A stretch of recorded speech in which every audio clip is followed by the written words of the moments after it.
Good morning बच्चों। हम लोग मैथमेटिक्स क्लास 9th में पॉलिनोमियल कर रहे थे। वो पॉलिनोमियल का जो है एक्सरसाइज 2.3 कर रहे थे। 2.3 का एक वीडियो हो चुका है। इसमें कुछ क्वेश्चन बच गए थे, उसको हम इस वीडियो में देख लेंगे, जिससे 2.3 भी खत्म हो जाएगा और उसके बाद हम लोग नई एक्सरसाइज पे आगे बढ़ेंगे। तो इसमें जो क्वेश्चन बचे हैं उनको हम लोग बहुत ध्यान से देखेंगे। क्या बचा है उसको हम लोग देखते हुए चलेंगे। पहला ही क्वेश्चन इसमें है, इसका आज का क्वेश्चन नंबर 2 कि X cube minus A X square plus 6x minus A को x माइनस ए से भाग देने पर शेषफल ज्ञात कीजिए। क्या निकालना है हम लोग को? रिमाइंडर निकालना है। क्या निकालना है? रिमाइंडर निकालना है। कब निकालना है? इस पॉलिनोमियल को किससे? x माइनस ए। कितने पॉलिनोमियल इसमें हुए? 2 पॉलिनोमियल दिए गए हैं।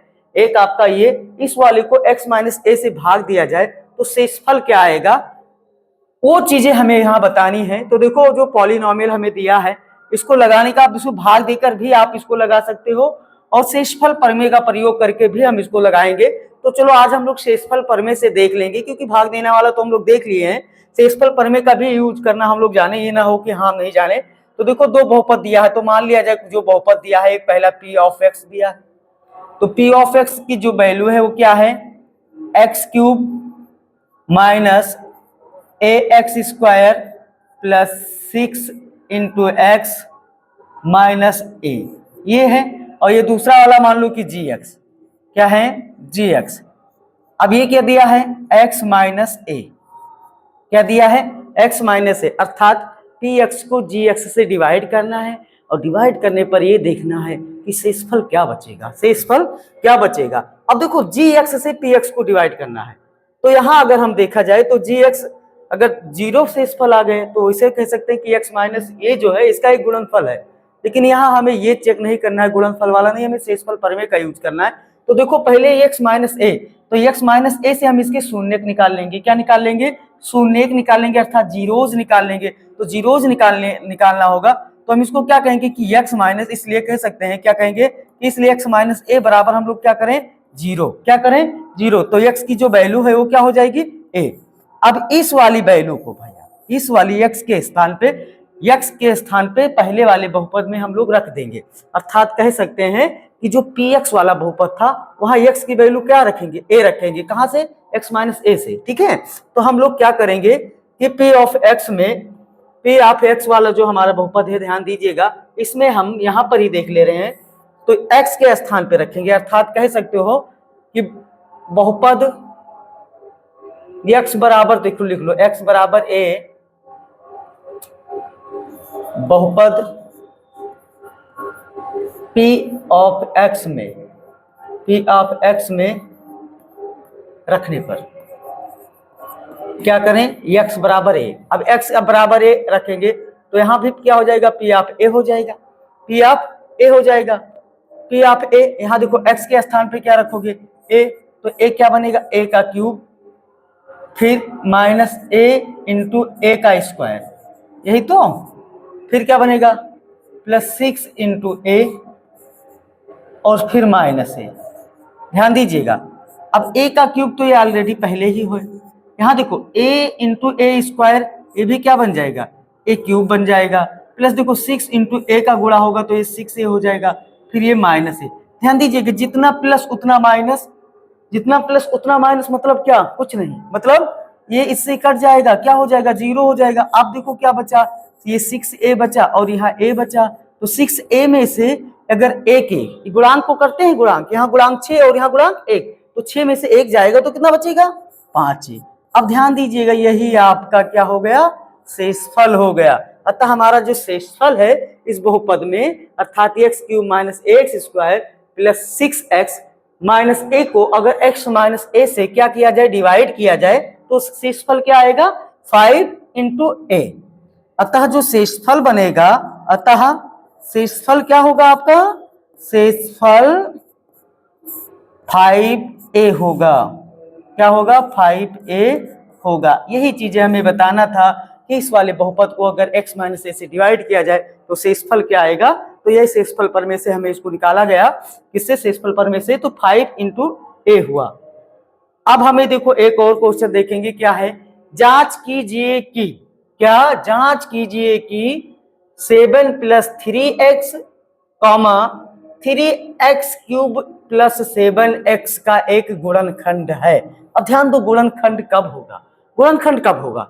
अगर कोई चीज किसी का गुणनखंड है तो यहां से जो वैल्यू निकलेगी वेरिएबल की और इस वाले बहुपद में रख दिया जाए और इसका जो शेषफल बने या कुछ भी है वो 0 आ जाए। क्या आ जाए? 0 आ जाए, तभी ये इसका गुणनखंड होगा, अन्यथा इसका गुणनखंड नहीं होगा। अगर ये कोई वैल्यू आ जाती, चाहे नेगेटिव में आ जाए चाहे पॉजिटिव में आ जाए, लेकिन कोई भी वैल्यू और बचेगी इसके अलावा, 0 के अलावा, तो ये इसका गुणनखंड नहीं होगा। तो हमें यही चेक करना है, गुणनखंड प्रमेय से चेक करेंगे हम लोग कि 7 + 3x जो है 3x³ + 7x का एक गुणनखंड है कि नहीं है।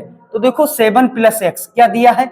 दिया है, इसका हम सोल्यूशन देख ले रहे हैं। इसका सोल्यूशन हम लोग देख रहे हैं 7 + 3x, 7 + 3x, ठीक है। तो 7 + 3x इसको बराबर हम लोग क्या कर दें? 0 कर दें और यहाँ से x की वैल्यू निकाल लें, अर्थात x की जो वैल्यू निकालेंगे ये इसका शून्यक होगा। तो यहाँ से कहा जाए कि शून्यक निकाल लिया, तो यहाँ से देखो 3x की वैल्यू क्या बनेगी? तो 3x वैल्यू क्या होगी? यहाँ 7 प्लस है, पक्षांतर करेंगे, साइड चेंज करेंगे तो यहाँ इधर आएगा तो क्या हो जाएगा? माइनस। तो यहाँ से x की जो वैल्यू आएगी वो माइनस कितना आ जाएगी? 7/3। कितना आ जाएगी? 7/3। अब इस x की वैल्यू अर्थात ये वेरिएबल x की जो वैल्यू यहाँ निकली है इसको हम कहाँ रख देंगे? ये दूसरे वाले बहुपद में। कितने? दूसरे वाले बहुपद में। अगर ये पहला है तो ये दूसरा वाला बहुपद जो है 3x³ + 7x में। अर्थात यहाँ ऐसे सिंपल कह सकते हो कि x का मान सेकंड बहुपद में रखने पर या दूसरे वाले बहुपद, या x का मान 3x³ + 7x में रखने पर, ठीक। जब यहां रखेंगे कब इसका गुणनखंड होगा? अभी हम देखो इसको मान लिया जाए तो यहाँ, तो ये वैल्यू किसके? 0 के बराबर आ जाए। तो यहाँ हम लोग रखें x के स्थान पे, तो रखेंगे तो क्या बनेगा? 3 × x की जो वैल्यू है वो क्या है? -7/3 के पावर क्या?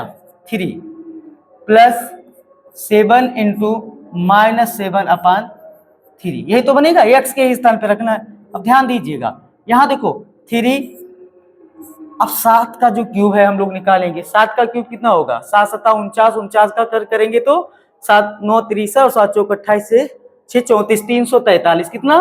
343, यानी 343। देखो अब यहाँ क्या है कि पावर देखो ऑड में है तो यहाँ गुणांक माइनस है तो माइनस ही रहेगा, अर्थात यहाँ माइनस आएगा 343। कितना? 343। चाहो तो एक बार इसको हम एक्सप्लेन कर दें तब लिखें कि हाँ ये कैसे आया। यहाँ देखो क्या है, 3 पावर है तो इसको ऐसे लिखोगे -7 × -7 × -7, यही तो बनेगा। नीचे क्या बनेगा? 3 × 3 × 3। यहाँ देखो प्लस है, यहाँ देखो प्लस और ये माइनस, प्लस और माइनस से क्या बनेगा? ध्यान दीजिएगा, ये क्या हो जाएगा? ये माइनस हो जाएगा। 7 का गुणा 7 में तो 7 × 7 = 49, यानी कि 49/3 हो जाएगा। यही तो। अब यहाँ देखो ध्यान दो, इस 3 से एक 3 ये तो क्या होगा? कैंसिल हो जाएगा। ये कैंसिल हुआ। ऊपर आपको क्या मिल रहा है? ऊपर देखो माइनस गुणा माइनस प्लस, प्लस गुणा माइनस क्या? माइनस। 7 का गुणा 7 में 7 × 7 = 49, 49 का गुणा 7 में तो 7 × 9 = 63 के 3, 7 × 4 = 28 और 6 = 34। कितना? 343, यानी 343। और नीचे क्या बनेगा? 3 × 3 = 9, 3 × 3 = 9। फिर ये क्या है? 49/3। ठीक है। अब देखो, अब आपको सिंपल एक भिन्न मिल गई। अब भिन्न मिल गई अर्थात ये जान ली कि ये 0 अब नहीं होगा, होने वाला नहीं है। अब यहाँ 9 है, यहाँ 9 होने के लिए क्या करो? इसके अंश में भी 3 से और हर में 3 से गुणा कर दो। तो अंश और हर में जब किसी भी संख्या से गुणा किया जाता है तो उसमें कोई परिवर्तन नहीं होता, इसी वजह उसके अंश और हर में गुणा किया जाता है। अब इसका हर क्या मिला? हर क्या मिलेगा आपको? ध्यान दीजिएगा, अगले पेज पे हम लोग देख ले रहे हैं। ध्यान दीजिएगा क्या है ये? -343, ये माइनस है। 49 को 3 से गुणा करेंगे तो 3 × 9 = 27 और 3 × 4 = 12 और 2 = 14 और सबका बटा कितना आया है? 9 आया है। देख लीजिएगा, ये तो ये 49 × 3, ठीक। अब इसको हम लोग क्या करेंगे? दोनों जगह माइनस है, वैल्यू जुड़ जाएगी। वैल्यू जुड़ेगी तो कितना होगी? देखो 7 और 3 जोड़ेंगे 10 होगा, 4 और 4 जोड़ेंगे 8, और एक हासिल 10 से मिली थी, कितना होगा 9, 3 और 1 4। ये बनेगा क्या आपका 490/9। यहाँ माइनस, यहाँ माइनस, माइनस माइनस क्या होगा माइनस होगा, अर्थात हमें देखो एक पूर्ण वैल्यू अर्थात जीरो नहीं मिला। अब यहाँ जीरो होना चाहिए, अर्थात ये अगर ये जीरो होता, ध्यान दीजिए क्या जीरो होता, ये 3x³ प्लस यही 3x³ प्लस 7x, इसकी वैल्यू किसके बराबर होती जीरो के। तब ये चीजें जो रखा गया है, ठीक है, 7 + 3x की जो वैल्यू निकाल कर ये रखा गया -7/3, ये रखने से अगर ये जीरो होता तब इसका गुणनखंड होता। अगर जीरो नहीं है तो हम लोग ऐसे सिंपल कह सकते हैं कि अतः 7 + 3x 3x³ प्लस 7x का एक गुणनखंड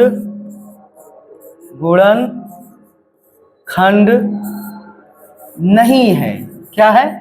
नहीं है। ठीक, गुणनखंड कब होता, तब ये वैल्यू क्या आ जाती, जीरो आ जाती। इसको जो सॉल्व किया गया, यहाँ ये शेषफल न बन के तो ये जीरो आ जाता। अर्थात यहाँ कह सकते हो सिंपल, यहाँ भी ये भी कह सकते हो कि नॉट इज इक्वल टू क्या है zero, not is equal to क्या है ये जीरो। तो not is equal to zero, अगर ये जीरो के बराबर नहीं है तो सिंपल यही लिखना है कि 7 + 3x 3x³ प्लस 7x का एक गुणनखंड नहीं है। तो ये दो क्वेश्चन ही आज इस वाले एक्सरसाइज में बचे थे, तो जिनको हम लोग देख लिए। अब अगर इसके जो नए क्वेश्चन है नई एक्सरसाइज में, तो हम नई वीडियो में लेके आएंगे।